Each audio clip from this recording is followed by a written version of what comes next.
সমগ্ৰ ৰাজ্যৰ লগতে লখিমপুৰতো অনুষ্ঠিত হয় মক ড্ৰিল। ভাৰত-পাকিস্তানৰ যুদ্ধৰ আগমুহূৰ্তত লখিমপুৰতো অনুষ্ঠিত হয় মক ড্ৰিল। লখিমপুৰ নগৰৰ বিশাল মেগামাৰ্টৰ সন্মুখত কৰা হয় এই মক ড্ৰিল। এই অনুশীলনত Assam police, NCC, SCD, red cross society, অগ্নি নিৰ্বাপক বাহিনী, মেডিকেল আদি কেইবাটাও বিভাগে অংশগ্ৰহণ কৰে।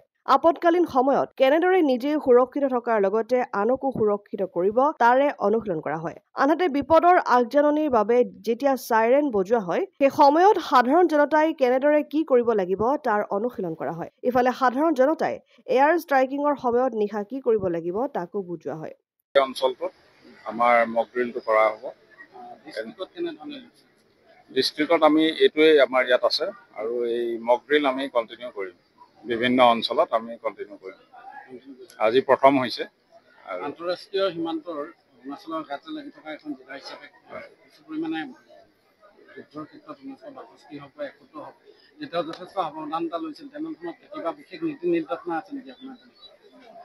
আমি এতিয়া ধৰক এই মক ড্ৰিলখিনিৰ দ্বাৰা ৰাইজক সজাগ কৰিম। আমাৰ মেইন এৱেৰনেছটো আমি আনিব লাগিব। ধৰক কিবা ডিজাষ্টাৰ হ'লে কেনেকৈ মানুহে কম ক্ষতি হোৱাকৈ নিজকে ৰক্ষা কৰিব পাৰে। লখিমপুৰৰ পৰা ৰাহানুদ্দিন আহমেদৰ ৰিপৰ্ট, অসম আদিত্য।